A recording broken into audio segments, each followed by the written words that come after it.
আসসালামু আলাইকুম ভিউয়ার্স, আশা করি সবাই ভালো আছেন। আজকে বেসিক্যালি এই ভিডিওতে আমি আলোচনা করব অ্যামাজন পিপিসি ক্যাম্পেইন নিয়ে। তো আমি ইউটিউব ঘাটাঘাটি করে একটু দেখলাম যে বাংলাদেশ থেকে বা বাংলা ভাষায় এই পিপিসি ক্যাম্পেইন নিয়ে খুব একটা বেশি একটা ভিডিও নেই, হয়তো 2-4টে ভিডিও আমি দেখলাম। তো আমি চাচ্ছিলাম যে একদম বেসিক থেকে মোটামুটিভাবে অ্যাডভান্স দিকে আপনাদেরকে এই পিপিসি ক্যাম্পেইন বা অ্যামাজনে যখন একটা প্রোডাক্ট লঞ্চ করবেন, সেই প্রোডাক্টটা যখন অ্যাভেলেবেল হবে অ্যামাজন কীভাবে মার্কেটিং করবেন এবং কিভাবে কস্ট মিনিমাইজ করে ভালো সেল আনা যায়। তো সেই বিষয়গুলো আমি স্টেপ বাই স্টেপ আমি আপনাদেরকে ভিডিও দেওয়ার চেষ্টা করব। তো আজকে ভিডিওতে মোটামুটি একদম বেসিক কিছু আলোচনা করব, কারণ যেহেতু আমি পিপিসি ক্যাম্পেইন নিয়ে মোটামুটিভাবে সম্ভবত আমি এটা ফার্স্ট ভিডিও দিচ্ছি আপনাদেরকে। তো সেই জন্য আজকে বেসিক কিছু আলোচনায় থাকবে। তো নতুনদের জন্য এটা কাজে আসবে, এমনকি যারা বিশেষ করে যারা বিজনেস অলরেডি শুরু করছেন তারা তো মোটামুটি বেসিকটা জানেন। তো একদমই বিগিনার যারা বিজনেস শুরু করতে চাচ্ছেন বা সবেমাত্র শুরু করেছেন, তাদের জন্য আশা করি ভেরি হেল্পফুল হবে। তো যখন আমরা অ্যাডভান্সের দিকে যাব তখন সেই ভিডিওগুলো মোটামুটি যারা অলরেডি বিজনেস করতেছেন বা মোটামুটি মিড লেভেলে আছেন তাদের জন্য যে ভিডিওগুলো সেটা আশা করি আপনাদেরকে অনেক হেল্প করবে। তো এখন আজকে আমরা জাস্ট পিপিসি সম্পর্কে একটু আইডিয়া নিব যে আমরা যখন অ্যামাজনে কোনো একটা প্রোডাক্ট লঞ্চ করি, আমরা অ্যামাজন এফবিএ প্রাইভেট লেভেল বলি অথবা অ্যামাজন এফবিএ, যেমন বিশেষ করে আমরা যখন অ্যামাজন এফবিএ প্রাইভেট লেভেল অথবা এমপিএল মডেলের কোনো একটা প্রোডাক্ট লঞ্চ করি, তখন আমাদের এই অ্যাডভার্টাইজিংটা তখন এটা খুবই জরুরি। তখন আমাদের খুবই এসেনশিয়াল আমাদের পিপিসি ক্যাম্পেইনটা করতে হয়, কারণ পিপিসি ক্যাম্পেইন না করলে ভালো সেল পাওয়া যায় না। তো এই জন্য আমাদেরকে ভালো সেল পেতে হলে এবং মার্কেটে সার্ভাইভ করতে, কম্পিটিটরের সাথে সার্ভাইভ করতে হলে আপনাকে অবশ্যই অ্যাডভার্টাইজিং করতে হবে। তো এখন আমরা যখন অ্যাডভার্টাইজিং করতে যাই অ্যামাজনে, তো আমরা কিন্তু বাইরে অ্যামাজনের বাইরে গিয়ে আপনার মার্কেটিং তেমন একটা প্রয়োজন হবে না। সকল মার্কেটিং আপনার অ্যামাজনের ভিতরেই করবেন, কারণ এখানে হিউজ পরিমাণ ট্রাফিক রয়েছে। জাস্ট এই প্রোডাক্টগুলো, আমরা যে প্রোডাক্টগুলো সেল করব সেটা অ্যামাজনের যে কাস্টমারগুলো আছে তাদের সামনে দেখানো। তো এইখানে বিভিন্ন টাইপের ক্যাম্পেইন রয়েছে বা অ্যামাজনে পিপিসি রান করা যায়। তার মধ্যে আপনারা দেখতে পাচ্ছেন যে ক্যাম্পেইন টাইপ। তো এখানে আমরা বেসিক্যালি 3 ধরনের ক্যাম্পেইন টাইপ আমরা ক্রিয়েট করতে পারি। তো একটা হলো স্পন্সর প্রোডাক্ট, স্পন্সর ডিসপ্লে, আর একটা হচ্ছে স্পন্সর ব্র্যান্ড। তো আমরা যখন এজ এ সেলার যখন একটা অ্যাকাউন্ট ক্রিয়েট করি বা প্রোডাক্ট লঞ্চ করি, তখন আমরা কি করি, এই 3 ধরনের ক্যাম্পেইন আমরা অপশন দেখতে পাই আমাদের অ্যাকাউন্টে। যখন ক্যাম্পেইন ম্যানেজারে যাবেন বা ক্যাম্পেইনে এখানে ক্রিয়েট করতে আসবেন, তখন এই জায়গাটা থেকে 3টে অপশনই দেখতে পারবেন। তো এখন কথা হলো যে আমরা কোন ধরনের ক্যাম্পেইনগুলো করতে পারি বা আমাদের জন্য কোনটা জরুরি, আমি সবগুলি শেয়ার করবো আপনাদের সাথে। প্রথমত আসি যে আমরা দেখতে পাচ্ছি স্পন্সর প্রোডাক্ট। তো সেটা হচ্ছে মোস্ট পপুলার একটাই, ম্যাক্সিমাম স্যালারি আমরা এই স্পন্সর প্রোডাক্টে করে থাকি। এবং এই স্পন্সর প্রোডাক্টের ভিতরে আবার অনেকগুলো সেগমেন্ট রয়েছে। এখানে বিভিন্ন ভাবে আপনার ক্যাম্পেইন ক্রিয়েট করা যায়।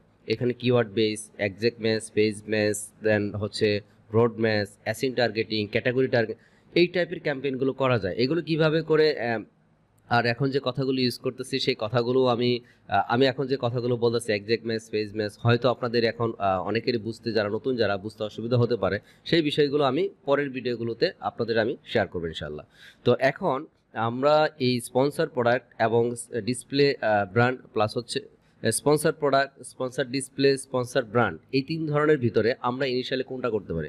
প্রথম কথা হলো যে আমরা যখন অ্যামাজনে অ্যাকাউন্ট ক্রিয়েট করি, তো এখন আপনি যদি অ্যামাজনে ট্রেডমার্ক বা ব্র্যান্ড রেজিস্ট্রেশন না করে থাকেন, তাহলে আপনার জন্য 3টে অপশন হয়তো আপনার ইন্টারফেসে দেখতে পারবেন, বাট আপনি অনলি স্পন্সর প্রোডাক্টের জন্য আপনি এলিজিবল থাকবেন ক্যাম্পেইন করার জন্য।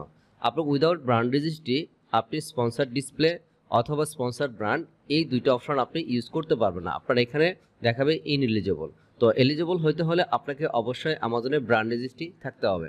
তো এখন আমরা ম্যাক্সিমাম সময়, ম্যাক্সিমাম সেলারে আমরা কি করি, স্পন্সর প্রোডাক্টে করি 70-80%। বাট বাকি যারা আছে একটু অ্যাডভান্স লেভেলের এবং কি মার্কেটিং কস্ট একটু হাই করে হাই ভলিউম সেল করতে চায় যারা, তারা দেখবেন যে মার্কেটে হিউজ পরিমাণ সেল করতেছে 2K, 3K, 4K, 5K per month. মানে হচ্ছে যে আপনার 1000 থেকে 5000, 10,000 পর্যন্ত যারা সেল করতেছে, তারা দেখবেন যে অনেক সময় হিউজ মার্কেটিং করতেছে। এই মার্কেটিংগুলো কোথায় করে?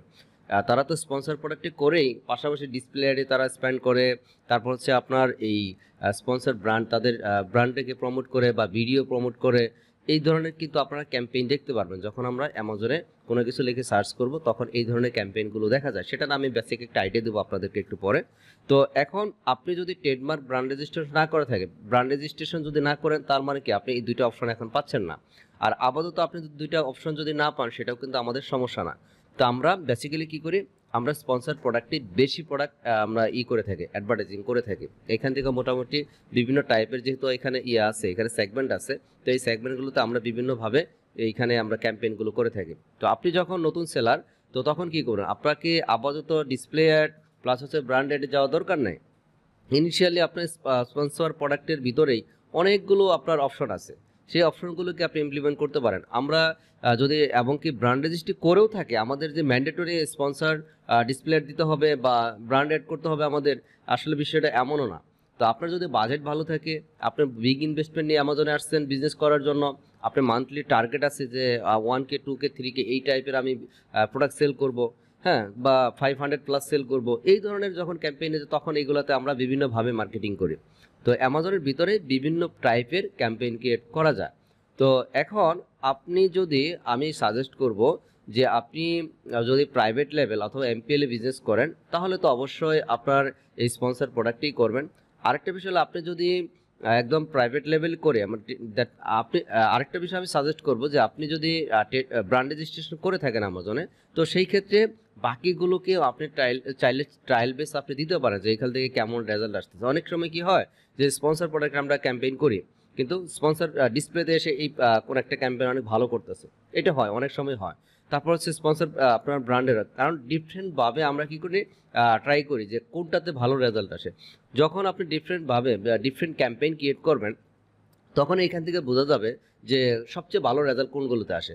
যখন যে ক্যাম্পেইনগুলোতে ভালো রেজাল্ট আসে, তখন ওইগুলোকে তখন আমরা একটু বেশি ফোকাস করি, যাতে ওইখান থেকে অল্প মানি স্পেন্ড করে ভালো সেল আনা যায়। তো এই ধরনের স্ট্র্যাটেজিগুলোকে আমরা ইমপ্লিমেন্ট করি। তো এখানে অনেক স্ট্র্যাটেজি রয়েছে, জাস্ট এখানে একটা স্ট্র্যাটেজির কথা আপনাদেরকে শেয়ার করলাম।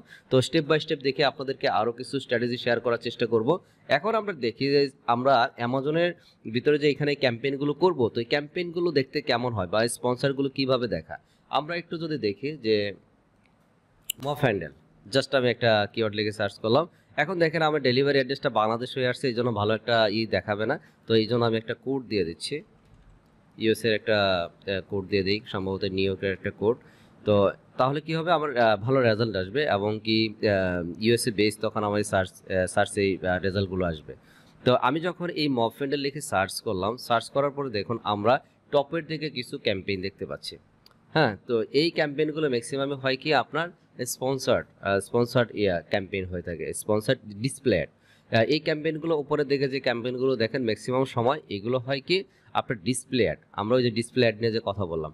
আর এই প্রোডাক্ট এখানে যেগুলো দেখতে পাচ্ছি, এইগুলো হচ্ছে ম্যাক্সিমাম হচ্ছে আমাদের স্পন্সার প্রোডাক্ট। আমরা প্রথম দিকে যে ক্যাম্পেইনটা দেখলাম, বললাম যে স্পন্সার প্রোডাক্ট নিয়ে যে কথা বললাম সেটা।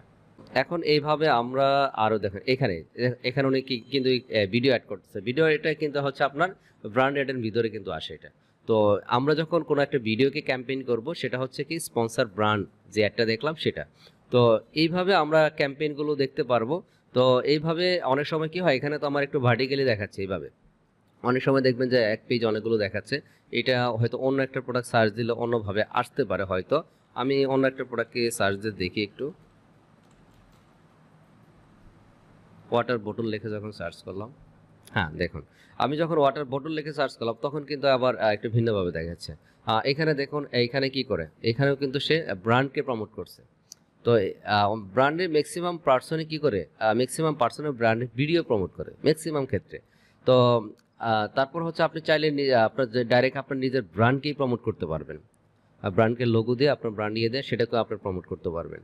তো তারপরে এইগুলো হচ্ছে স্পন্সর প্রোডাক্ট, আপনার যে স্পন্সর প্রোডাক্ট থেকে এগুলো ম্যাক্সিমামগুলি হচ্ছে স্পন্সর প্রোডাক্টে। এখন আমরা যদি নিচের দিকে আসি, নিচের দিকে আরও কিছু ক্যাম্পেইন দেখতে পারবো। ক্যাম্পেইনের বেশ কিছু আপনার অপশন রয়েছে, বিভিন্ন জায়গাতে দেখা, এটা অ্যামাজন সিস্টেমে ওদের কিছু দেখাবে, একদম টপে দেখাবে, তারপরে একটা সার্চ দেওয়ার পরে আপনার এখানে 4টা রেজাল্ট দেখাবে, তারপরে আবার একটু গ্যাপ দিয়ে এদিকে আবার এখানে দেখাবে 3-4টা, হ্যাঁ। তারপর একদম নিচের দিকে আছে, দেন একদম বটমে তাদের কিছু ক্যাম্পেইন অপশন। এখানে দেখুন, এখানে কিন্তু ডিসপ্লে দেখাবে, ব্র্যান্ড দেখাবে, তারপর হচ্ছে এখানে আবার ভিডিও দেখায়। হ্যাঁ, তো এখন যদি আপনারা মনে করেন যে যে কোনো একটা প্রোডাক্টে আমি ধরুন আমি এই প্রোডাক্টে ক্লিক করলাম, যাওয়ার পরে এই প্রোডাক্টে যদি আমরা দেখি এই প্রোডাক্টের এইদিকে অনেক সময় দেখবেন যে এইখানেতে কিছু ক্যাম্পেইন দেখায়, এগুলো ম্যাক্সিমাম সময় ডিসপ্লে অ্যাড দেখিয়ে থাকে ম্যাক্সিমাম সময়। আবার অনেক সময় দেখা যায় যে এখান থেকে আপনার অটো অটো টার্গেটিং, যে অটোমেটিক যখন কোনো ক্যাম্পেইন ক্রিয়েট করবেন তখন ওই স্পন্সর্ড প্রোডাক্ট থেকে আবার অটোমেটিক ক্যাম্পেইন করা যায়, ম্যানুয়াল ক্যাম্পেইন করা যায়, অটোমেটিক ক্যাম্পেইন করা যায়। এগুলো নিয়ে আমি স্টেপ বাই স্টেপ আপনাদের সাথে ইনশাল্লাহ শেয়ার করব পরবর্তী ভিডিওগুলোতে। তো সেটাও এখানেও দেখায় অনেক সময় দেখবে যে কোনো প্রোডাক্টে এইখানে দেখাচ্ছে, হ্যাঁ, তারপরে নিচের দিকে দেখাবে। তো এইভাবে মূলত ক্যাম্পেইনগুলো কাজ করে। আপনি যখন একটা প্রোডাক্টকে আপনার স্পন্সর করবেন তখন আপনার ওই প্রোডাক্টের কিওয়ার্ডের উপরে বেস করে, প্লাস ওই কিওয়ার্ডের যে বিটটা দিয়ে থাকবে সেই বিটের উপরে বেস করে আমাদের ক্যাম্পেইনটা কোথায় দেখাবে, মূলত এইভাবে তারা অ্যামাজন ইয়ে করে। তো এখন এই টাইপগুলো যখন সিলেক্ট করবেন তখন সেই টাইপ অনুসারে আমাদের ক্যাম্পেইনগুলো দেখাবে। এখন যদি আপনি স্পন্সর প্রোডাক্টটি যদি অ্যাড করেন তাহলে তো আমাদের ওই ভিডিও দেখাবে না, পাশাপাশি ডিসপ্লেও দেখাবে না। আমাদের স্পন্সর প্রোডাক্টের জন্য যে অ্যামাজনের যে যে অপশনগুলো রয়েছে সেই অপশনগুলি আমাদেরকে শো করবে। তো আশা করি সবাই বুঝতে পারছেন। তো নেক্সট ভিডিওতে আমি এই পিপিসি নিয়ে আরও কিছু ভিডিও আপনাদের স্টেপ বাই স্টেপ শেয়ার করব। তো সবাই ভালো থাকবেন, নেক্সট ভিডিওতে দেখা হবে। আসসালামু আলাইকুম।